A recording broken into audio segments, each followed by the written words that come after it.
दोस्तों आज हमारा चैप्टर होगा परसेंटेज। इसमें होंगे 20 प्लस क्वेश्चंस और इनको हम बेसिक कॉन्सेप्ट से बहुत ही सरल तरीके से समझेंगे।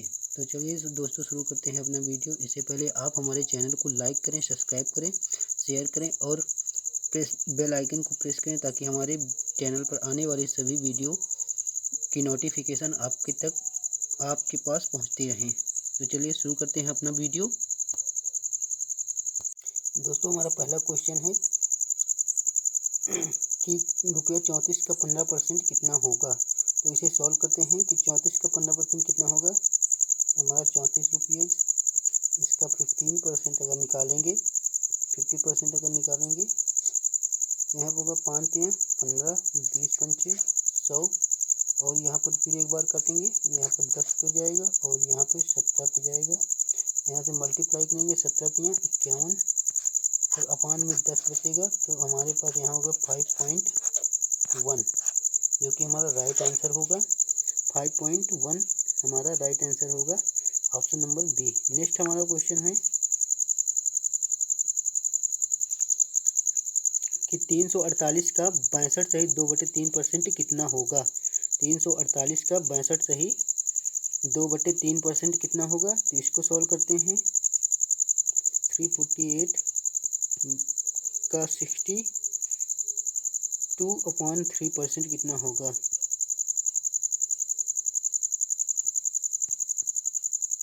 इसको हम करेंगे तो यहाँ पर होगा, अगर हम इसको आगे सॉल्व करेंगे तो 3 छंग 18, 3 छंग 18, 1 19 प्लस 2/3% 300 और यहाँ पर आगे सॉल्व करेंगे, यह आ जाएगा 200/300।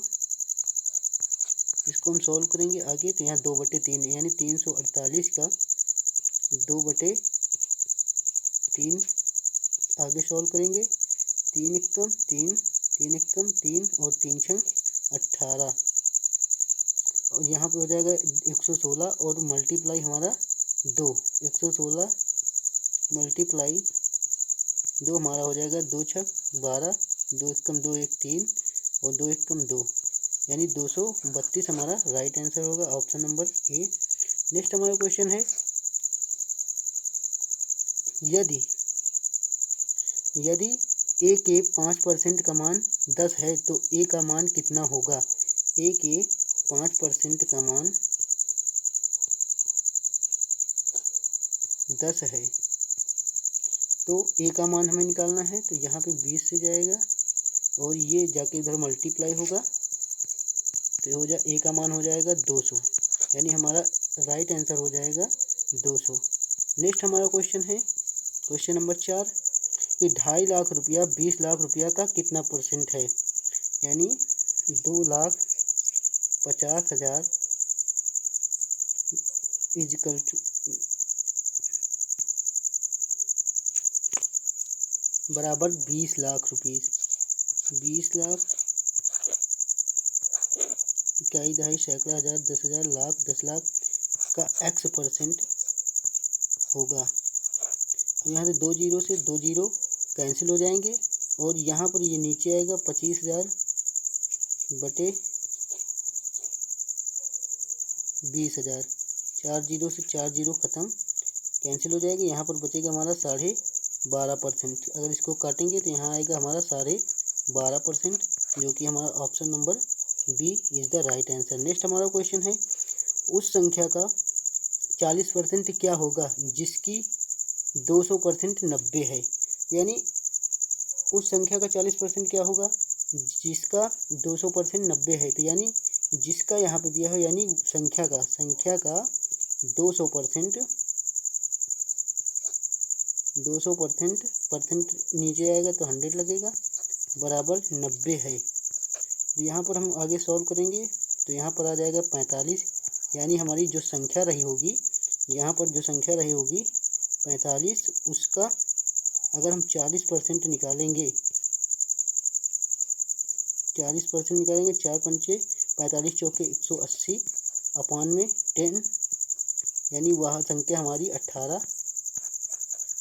यानी संख्या का 40% कितना होगा 18 रहा होगा। नेक्स्ट हमारा क्वेश्चन है क्वेश्चन नंबर 6, यदि 20 किसी संख्या का 25% है तो उस संख्या का 40% कितना होगा। यानी यदि 20 जो है किसी संख्या का, यानी मान लीजिए संख्या हमारी यक्स रही होगी, संख्या हमारी यक्स है, उसका 25% हमारा 20 है तो उस संख्या का 40% कितना रहा होगा। इसे पहले सॉल्व करेंगे, संख्या निकालेंगे हम अपनी। संख्या हमारी आ जाएगी, यहाँ पर 4 बार जाएगा और 4 इधर मल्टीप्लाई होगा तो यहाँ पर संख्या हमारी रही होगी 80, और 80 का हमें 40% निकालना है। 80 का हमें 40% यानी संख्या का हमें 40% निकालेंगे तो यहाँ आ जाएगा 8 चौक 32, यानी हमारा 32 जो हमारी संख्या का 40% हमारा 32 है। Right answer option number B. अब नेक्स्ट क्वेश्चन है हमारा क्वेश्चन नंबर 7। क्वेश्चन नंबर 7 है कि यदि 450 आम में से 30% खराब हो हैं तो कितने आम अच्छी स्थिति में हैं। दोस्तों यहाँ पे कोई भी चीज़ वस्तु होती है वो अपने आप में 100% होती है। मान लीजिए 100% हमारे आम रहे होंगे 100%, इसमें से 30% आम खराब हो चुके हैं और बचे कितने हमारे पास 70% आम सही हैं, यानी ये खराब हो चुके हैं और ये सही हैं। यहाँ पर दिया हुआ है कि 400 जो खराब हुए उनकी संख्या 450 है, यानी जो 30% आम हैं, 30% आम बराबर जो है हमें 450 दिया हुआ है। तो इसको हम आगे सॉल्व करेंगे, 10 से 10 15 बार जाएगा, यानी 1% बराबर हमारा निकल के आया कितना 15, और 15 यहाँ पर पूछा है तो कितने आम थे अच्छी स्थिति में थे, तो यहाँ पर हमारे 70% आम अच्छी स्थिति में, तो 15 सत्ते 100 यहाँ पे कितने आम अच्छी स्थिति में हैं। यहाँ पर दिया हुआ 30% आम खराब है, यहाँ पे हमने समझा नहीं, यहाँ क्वेश्चन रॉन्ग हो गया, रुक जाओ 1 मिनट फिर से। यहाँ की दिया हुआ यदि 450 आम में से 30% आम खराब हैं तो कितने आम अच्छी स्थिति में है, तो 450 का, यानी हमें 450 का पहले 30% खराब आम निकाल दिया जाए तो यहाँ पर बचेंगे कितने हमारे पास 70% आम अच्छी स्थिति में बचेंगे। कितने परसेंट 70% आम अच्छी स्थिति में बचेंगे। तो इसका जो निकालेंगे तो यहाँ पर 0 से 0 कैंसिल हो जाएगा और 7 पना 35 और 7 चौक 28, 28 3 31, यानी 315 आम जो हमारे रहे होंगे वो अच्छी स्थिति में रहे होंगे। नेक्स्ट हमारा क्वेश्चन है, क्वेश्चन नंबर 8। यदि एक विद्यालय के विद्यार्थियों में से 70% लड़के तथा 504 लड़कियां हैं तो लड़कों की संख्या बताइए। यानी एक विद्यालय में 70% लड़के हैं तथा 504 लड़कियां हैं, तो यानी टोटल हमारे जितने लड़के और लड़कियां रही होंगी कितने 100% रही होंगी। इनमें से हमारे 70% बॉयज़ हैं और गर्ल्स कितनी रही होंगी यहाँ पर 30%, और जो कि यहाँ पर दिया हुआ है 30% बराबर 504 हैं। लड़कियाँ हमारी कितनी हैं 504 हैं। ये 30%, तो 1% की वैल्यू कितनी होगी, यहाँ पे काट लेंगे 3 एकम 3 बचा 2, यहाँ पे 3 छंग 18 बचा 2 3 अठे 24, और यहाँ पे बटे में आएगा हमारा 1 0, तो यहाँ पर दशमलव लग जाएगा, यानी 1% बराबर हमारा 16.8 आया। तो 16.8, तो यहाँ पर दिया हुआ है कि लड़कों की संख्या बताइए, यानी 70% का मान हमें बताना है। 70 मल्टीप्लाई में 116.8, और अगर इसको हम गुणा करेंगे तो यहाँ पर ये दशमलव से ये ख़त्म हो जाएगा, दशमलव 0 कैंसिल हो जाएगा, और गुणा करेंगे 7 अठे 56, 7 छंग 42, 42 5 47, और 7 एकम 7 7 4 11, 1176 लड़के हमारे रहेंगे। ऑप्शन नंबर बी यहाँ पर राइट आंसर हो जाएगा। नेक्स्ट हमारा क्वेश्चन है,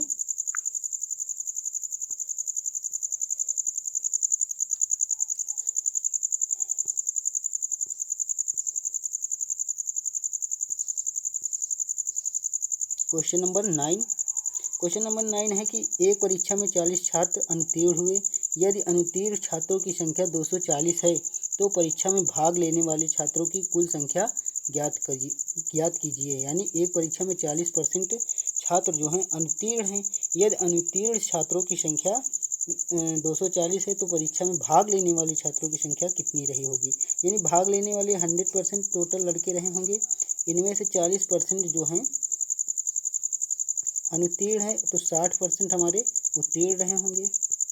यहाँ पर दिया हुआ है 40% अनुत्तीर्ण, तो अनुत्तीर्ण की संख्या यहाँ पर दी हुई है 240, यानी 40% बराबर हमारे 240 छात्र हैं। तो यहाँ पर 1% निकालेंगे तो यहाँ पर 1% बराबर हमारा हो जाएगा 6। तो यहाँ पर पूछा हुआ है परीक्षा में भाग लेने वाले, यानी 100% की वैल्यू यहाँ पर पूछी है। तो 100 से अगर मल्टीप्लाई करेंगे 6 तो हमारे 600 छात्र टोटल भाग लिए थे परीक्षा में। तो ऑप्शन नंबर सी यहाँ पर राइट आंसर। नेक्स्ट हमारा क्वेश्चन होगा क्वेश्चन नंबर 10। क्वेश्चन नंबर 10 कहता है कि यदि ए की आय बी की आय से 25% कम है, ए की आय बी की आय से 25% कम है तो ए की आय बी की आय से कितने प्रतिशत अधिक है। तो यहाँ पर देखेंगे कि ए की आय बी की आय से 25% कम, तो यहाँ पर कितना कम होगा। 25% का मतलब होता है 1/, यानी 25% की अगर हम फ्रैक्शन वैल्यू निकालेंगे तो यहाँ पर कटेगा तो यहाँ पर 1/4, यानी यदि बी 4 रहा होगा तो इससे 1 कम। यदि ए की आय बी की आय से 25% कम है, यानी कि बी की अगर 4 रही होगी तो इससे 1 कम। ए की आय रही होगी 3, यानी 3 ए की आय रही होगी। तो यहाँ पूछा है कि ए की आय बी की आय से कितने प्रतिशत अधिक है। तो यहाँ पर 1 कितने पर, 3 पर, मल्टीप्लाई में 100 करेंगे, यहाँ पर आ जाएगा 33 सही 1/3% हमारा राइट आंसर आ जाएगा। 33 सही 1/3%, ऑप्शन नंबर सी। नेक्स्ट हमारा क्वेश्चन है क्वेश्चन नंबर 11। यहाँ पर दिया हुआ है 7 किलोग्राम का कितने प्रतिशत 28 ग्राम है। 7 किलोग्राम का कितने प्रतिशत 28 ग्राम है। तो यहाँ पर पहले हम 7 किलोग्राम को ग्राम में चेंज करेंगे तो 1000 आ जाएगा। यहाँ पर 1000 से मल्टीप्लाई करेंगे तो 7000, यानी इसका यक्स परसेंट जो है x% हमारा 28 ग्राम है। यहाँ पर तो पूछा हुआ है कि कितने प्रतिशत, तो x%। यहाँ पर हम आगे सॉल्व करेंगे, 0 से 0 खत्म हो जाएगा और यहाँ पर देखें 7 चौक 28 और यहाँ पर जो नीचे यहाँ पर 10 बचेगा। अगर हम 4/10 से निकालेंगे तो यहाँ पर 0.4 हमारा राइट आंसर हो जाएगा। यहाँ पर दिया हुआ है option number C. Option number C हमारा राइट आंसर। नेक्स्ट हमारा क्वेश्चन है क्वेश्चन नंबर 12, यानी ए का 16% बी का 8% है तो ए का 40% कितना होगा। यानी यहाँ पर दिया हुआ है ए का 16% बी का 8% है तो ए का 40% कितना होगा। तो यहाँ पर हम आगे सॉल्व करेंगे तो ए का यहाँ पर काट भी लेंगे, 2:1 में चेंज करेंगे, ए अपॉन में नीचे बी आ जाएगा। यहाँ पर ए 1 है और यहाँ पर 2 नीचे आ जाएगा तो यहाँ पर 2, यानी ए 1 है तो बी हमारा 2 है। यहाँ पर दिया हुआ है ए का 40% बी के कितने परसेंट के बराबर है। यहाँ पर ए का यानी 1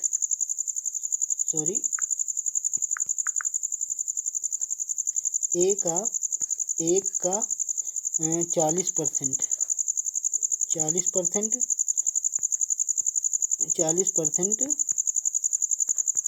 बी का यानी 2 का x% के बराबर है। x% के बराबर है, 0 से 0 खत्म हो जाएगा। यहाँ पर काटेंगे तो यहाँ पर बचेगा 20, जो कि बी का 20% के बराबर है। ऑप्शन नंबर बी हमारा राइट आंसर हो जाएगा। नेक्स्ट हमारा क्वेश्चन है क्वेश्चन नंबर 13, यानी क्वेश्चन नंबर 13 है, जब किसी संख्या के 75% में 75 का योग किया जाता है तो परिणाम पुनः संख्या है वह संख्या है। यानी जब किसी संख्या के 75% में 75 का योग किया जाता है तो परिणामतः पुनः संख्या यानी यक्ष ही बचता है। तो हम यहाँ पर सॉल्व करेंगे, संख्या ही आता है तो यहाँ पर वह संख्या है पूछा है तो यहाँ पर 25 × 75, 25 × 4 = 100 यानी 3x/4 प्लस यहाँ पर इसे ले आएंगे इधर तो माइनस में हो जाएगा, माइनस x और इधर उठा के ले जाएंगे इसे, यहाँ पर माइनस का 75 हो जाएगा। तो अब हम अगर 4 एकम 4 यानी इधर से मल्टीप्लाई कराएंगे, इसे एलसीएम लेंगे तो यहाँ पर हो जाएगा 3x माइनस का 4x अपान में 4 इजिकल टू माइनस का 75। यहाँ पर आगे सॉल्व करेंगे तो यहाँ पर माइनस का x यानी 4 से 3 जाएगा तो माइनस का x अपान में 4 इजिकल टू माइनस का 75। माइनस से माइनस कैंसिल हो जाएगा और ये मल्टीप्लाई होगा तो 4 पंचे 20 और 4 सते 28, 28 दो 30 यानी 300 हमारी वह संख्या रही होगी। ऑप्शन नंबर बी यहाँ पर राइट आंसर। दोस्तों इसे हम दूसरी तरीके से भी कर सकते थे। अगर हम 75% की फ्रैक्शन वैल्यू को तोड़ेंगे, 75% की फ्रैक्शन वैल्यू को तोड़ेंगे तो यहाँ पर आएगा 25 या 75, 25 चौके 100 यानी हम चार यानी मूल संख्या में कितना जोड़ दें कि यहाँ पर 75% हो जाएगा। तो यहाँ पर एक अगर हम जोड़ते हैं तो यहाँ पर हमारा 75% का 75 योग होगा, यानी एक अगर जोड़ेंगे, लेकिन यहाँ पर एक ना होकर के यहाँ 75 जोड़ा जा रहा है, इससे कितने गुना ज़्यादा, 75 गुना ज़्यादा। तो यहाँ पर उसी तरह मूल संख्या भी हमारी 75 गुना ज़्यादा रही होगी, कितनी 300 रही होगी। यहाँ पर राइट आंसर। इसे हम डायरेक्ट भी कर सकते थे। नेक्स्ट हमारा क्वेश्चन है क्वेश्चन नंबर 14, यानी रहीम श्याम से 25% अधिक कमाई करता है। रहीम और श्याम से 25% अधिक कमाई करता है, तो श्याम रहीम से कितना प्रतिशत कम कमाई करता है। यहाँ पर हम सीधा करेंगे कि 25% की फ्रैक्शन वैल्यू जो है निकाल लेंगे। यहाँ पर आती है 1/4, यानी रहीम श्याम से 25% अधिक कमाई करता है, यानी श्याम अगर 4 कमाई करता है तो रहीम इससे 1 ज़्यादा कमाई करता है। कितना करता है 5, यानी यहाँ पर 5 कमाई करता है। तो श्याम रहीम से कितने प्रतिशत कम कमाई करता है। श्याम रहीम से कितने प्रतिशत कम कमाई करता है, तो श्याम रहीम से एक कम करता है, कितने पर 4 पर। मल्टीप्लाई में 100 करेंगे तो यहाँ पर हमारा यहाँ पर कहता है कि श्याम रहीम से कितना प्रतिशत कम कमाई करता है। तो श्याम रहीम से 1% कम कमाई करता है, जो कि यहाँ पर रहीम श्याम से 25% अधिक कमाई करता है। रहीम सही है, तो श्याम रहीम से कितने प्रतिशत कम कमाई करता है। श्याम रहीम से 1 कमाई करता है, कितने पर, रहीम से कह रहा तो नीचे से रहीम आएंगे तो 5, और यहाँ पर अगर हम करेंगे तो 20% हमारा जो राइट आंसर हो जाएगा, 20% कम कमाई करता है। नेक्स्ट हमारा क्वेश्चन है क्वेश्चन नंबर 15, एक संख्या को पहले 10% से तथा फिर बाद में 20% से बढ़ाया गया तो उस संख्या का कुल मान कितना होगा। यानी पहले एक संख्या को 10% बढ़ाया गया, 10% की अगर हम फ्रैक्शन वैल्यू निकालेंगे, 10% की फ्रैक्शन वैल्यू निकालेंगे, यहाँ पर जो हमारा राइट आंसर होगा 10% की फ्रैक्शन वैल्यू हमारा होगा 1/10। यहाँ पर 20% फ्रैक्शन वैल्यू निकालेंगे तो यहाँ पर हो जाएगा 20% की फ्रैक्शन वैल्यू 1/5, यानी पहले वो 10 रुपये कमाता था, यानी पहले संख्या 10 थी, उसमें 1 की वृद्धि हुई तो 10 से कितना हो गया 11, और फिर उसके बाद संख्या 5 थी तो उसमें 1 की वृद्धि की गई तो संख्या हमारी कितनी हो गई 6, यानी 5 से 6। टोटल यहाँ पर देखा जाए कि 10, यहाँ पर पहले टोटल कमाई कितनी थी 50, और बाद में कितनी हो गई है टोटल कमाई 66 रुपये। इसमें कितनी वृद्धि हुई 16, यानी 50 पर 16 की वृद्धि हुई। मल्टीप्लाई में 100 करेंगे, 50 दूना 100, 16 दूना 32, यानी ओवरऑल टोटल कितनी 32% की वृद्धि हुई, हमारा राइट आंसर। नेक्स्ट हमारा क्वेश्चन है क्वेश्चन नंबर 16, जब एक साइकिल का मूल्य 20% कम किया जाता है तो बिक्री की गई साइकिल की संख्या 20% बढ़ जाती है, तो दुकान की बिक्री पर क्या प्रभाव पड़ेगा। यानी साइकिल का मूल्य, यहाँ पर साइकिल का प्राइस जो है, प्राइस में 20% कमी के लिए यहाँ पर 20% की हम फिर फ्रैक्शन वैल्यू निकालेंगे यहाँ पर आ जाएगी 1/5, यानी पहले 5 रुपये थी, अब घटकर कितनी हो गई है, 1 कम हो गई तो कितनी हो गई है 4। यहाँ पर 5 से 4। अब फिर कह रहा है उसके जो है संख्या में यानी नंबर में उसके 20% की बढ़ोतरी हो जाती है, यानी 20% की 1/5। यहाँ पर 5 पहले कमाई करता था तो अब बढ़ोतरी होने पर उसकी 6 हो जाती है, यानी संख्या 6 हो जाती है। तो यहाँ पर मल्टीप्लाई करेंगे, 5 पंचे 25, पहले टोटल 25, अब यहाँ पर कितने 6 चौके 24, यानी 1 की कमी हो जाती है। साइकिल की बिक्री में 1 की कमी हो जाती है, तो टोटल 1 की कमी कितने पर 25 पर मल्टीप्लाई करेंगे 100, तो 25 चौके 100, यानी कितनी कमी हो जाती है, ओवरऑल 4% की कमी हो जाती है, ओवरऑल 4% की कमी हो जाती है। नेक्स्ट हमारा क्वेश्चन है क्वेश्चन नंबर 17। एक वस्तु के मूल्य में 25% गिरावट आती है तो मूल्य को बनाए रखने के लिए वर्तमान मूल्य में कितनी बढ़ोतरी करनी चाहिए। यानी हम यहाँ पर बात करेंगे 25% गिरावट, मतलब कि यानी 25% की फ्रैक्शन वैल्यू अगर हम निकालेंगे तो यहाँ पर आएगा 1/4, यानी पहले अगर वह 4 उसके मूल्य में 4 उसका मूल्य 4 था, अब गिरावट आने के बाद उसका मूल्य कितना हो गया है, 1 की कमी हो गई है तो 3, यानी उसका मूल्य अब 4 से 3 हो गया है। मूल्य को बनाए रखने के लिए वर्तमान में कितने प्रतिशत की बढ़ोतरी की जानी चाहिए, तो 1 की अगर हम बढ़ोतरी करेंगे तो कितने से 3 से, यानी कि बटे में 3 और मल्टीप्लाई में 100 करेंगे, तो यहाँ पे हमारा राइट आंसर आ जाएगा 33 सही, 1/3% की बढ़ोतरी करनी चाहिए। यहाँ पर राइट आंसर हो जाएगा ऑप्शन नंबर सी। नेक्स्ट हमारा क्वेश्चन है क्वेश्चन नंबर 18 कि एक संस्था में 210 से कर्मचारी थे, जिनमें से 30% कर्मचारियों को अलग जगह पर तबादला होता है, तो ऐसे कितने कर्मचारी हैं जिनका तबादला हुआ। तो 210 कर्मचारी थे टोटल, और इसमें अब बात करेंगे कि मान लो हमारे पास 100% कर्मचारी थे, उनमें से 30% कर्मचारियों को अलग तबादला किया जाता है 30%, और उसके बाद यहाँ पर बचे कितने 70%। यहाँ पर दिया हुआ है कि टोटल कितने थे संस्था में 210 कर्मचारी, 30% का तबादला हुआ है, तो यहाँ पर बचे कितने हैं 70%। ऐसे कितने कर्मचारी हैं जिनका तबादला हुआ है, यानी 100% की वैल्यू यहाँ पर दी हुई है 210, यहाँ पर काटेंगे, यानी 1% की वैल्यू जो हमारी बचेगी, 1% की वैल्यू यहाँ बचेगी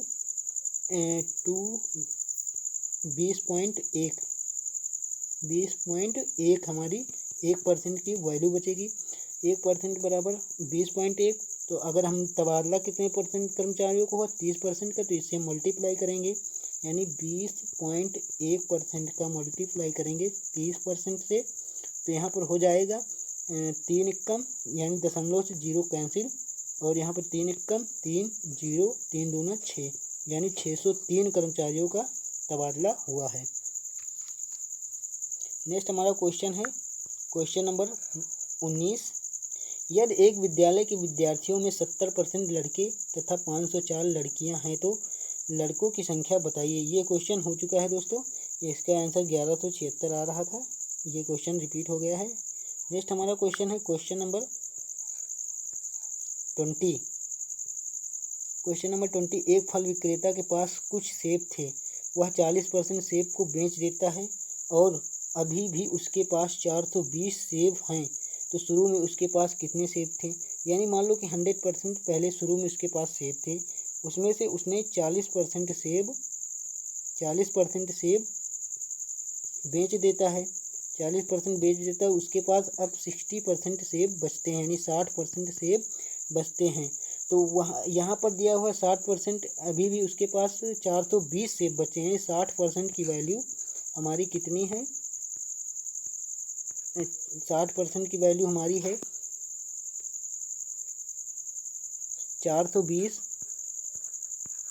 60% की वैल्यू 420, तो 1% की वैल्यू जो हमारी हो जाएगी 642, यानी कि 7। तो यहाँ पर पूछा है कि शुरू में उसके पास कितने सेब थे, यानी 100% की वैल्यू पूछ रहा है, तो यहाँ पर शुरू में उसके पास 7 मल्टीप्लाई में 100 करेंगे, यानी 700 सेब थे शुरू में उसके पास। नेक्स्ट हमारा क्वेश्चन है, ये भी रिपीट क्वेश्चन है दोस्तों। यहाँ पर क्वेश्चन नंबर 22 है हमारा। क्वेश्चन नंबर 22 है कि एक चुनाव में 2 प्रत्याशियों में से एक को 40% मत मिले और वह 100 मतों से हार जाता है। यानी मान लें कि हमारा चुनाव 100% में हुआ, 100% में चुनाव हुआ और एक को उसमें 40% मत मिलते हैं। तो अगर एक को 40% 100 में से मिला होगा तो दूसरे को 60% मिला होगा। यहाँ पर बताया जा रहा है कि एक को 40% मत मिले और वह एक 100 मतों से हारता है, यानी कि 100 मतों से हार जाता है। यहाँ पर दिया हुआ है 100 से नहीं 20% से, 20% मतों से हारता है और 20% की मतों की वैल्यू यहाँ पर दी हुई है 100। तो यहाँ पर 1% की वैल्यू कितनी हो जाएगी 5। अगर हम काटेंगे तो यहाँ पर 1% की वैल्यू 5 हो जाएगी। तो मतों की कुल संख्या यानी 100% की वैल्यू यहाँ पर पूछा हुआ है, तो यहाँ पर 500 हो जाएगी राइट आंसर। नेक्स्ट हमारा क्वेश्चन है, क्वेश्चन यहाँ पर टाइप नहीं हुआ ठीक से। नेक्स्ट हमारा क्वेश्चन है क्वेश्चन नंबर 24। 24 नंबर क्वेश्चन देखेंगे। पिछले चुनाव में किसी निर्वाचन क्षेत्र में 2 प्रत्याशियों के बीच सीधी टक्कर हुई। एक प्रत्याशी 40% वोट पाने के बाद भी 1000 मतों से पराजित हुआ। तो कुल वैध मतों की संख्या कितनी है। यहाँ भी हम मानेंगे कि 100% हमारे टोटल हमारे पास मत थे, यानी 100% मतों में चुनाव हुआ, जिनमें से एक प्रत्याशी को 40% मत मिले, वोट मिले और वह 1000 मतों से हार जाता है। तो यहाँ पर जब एक को 40% मिले होंगे तो दूसरे को यहाँ 60% मत मिले होंगे। लेकिन वह कह रहा है कि 1000 मतों से 10,000 मतों से हार जाता है। यहाँ पर 10,000 मतों से नहीं, यहाँ पर भी या 40 से नहीं, यहाँ पर 20% मतों से हार जाता है और जिसकी वैल्यू 20% की वैल्यू हमारी दी हुई है 10,000 मतों से हार जाता है। यहाँ पर कितने 10,000 मतों से हार जाता है। तो 1% की वैल्यू 500 आ जाएगी, 1% की वैल्यू हमारी 500 आ जाएगी। यहाँ पर पूछा है कुल वैध मतों की संख्या कितनी हो जाएगी। अगर हम यानी टोटल मतों की बात कर रहा है तो 500 मल्टीप्लाई में हम करेंगे 100, तो यहाँ पर हो जाएगा हमारा टोटल 50,000 मतों का चुनाव हुआ था। यानी टोटल वैध मत कितने थे 50,000 मत। नेक्स्ट हमारा क्वेश्चन है क्वेश्चन नंबर 25।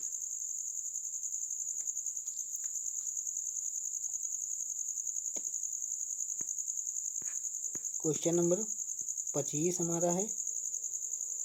क्वेश्चन नंबर 25, किसी चुनाव में केवल 2 प्रत्याशी हैं। जिस प्रत्याशी को कुल पड़ने वाले वैध मतों का 62% मत मिले वह 144 मतों की अधिकता से जीत जाता है। यहाँ भी हम देखेंगे कि पहले हमारा मत 100% थे, जिनमें से एक को 62% वैध मत प्राप्त होते हैं। अगर एक को 62% मिले होंगे तो एक को 38% मिले होंगे, एक को 38% मिले होंगे।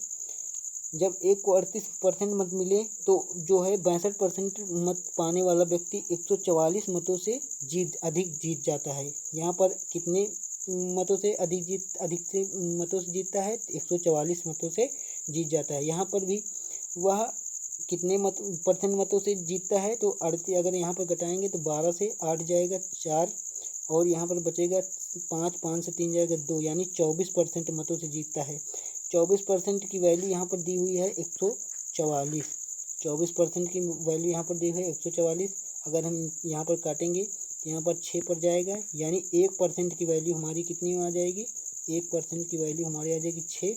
यानी यहाँ पर जब वैध मतों की कुल संख्या कितनी रही होगी तो वैध मतों की कुल संख्या 6 मल्टीप्लाई 100 करेंगे तो यहाँ पर आ जाएगी 600। वैध मतों की संख्या टोटल कितनी रहेगी 600। तो दोस्तों हमारे क्वेश्चन यहाँ पे होते हैं पूरे।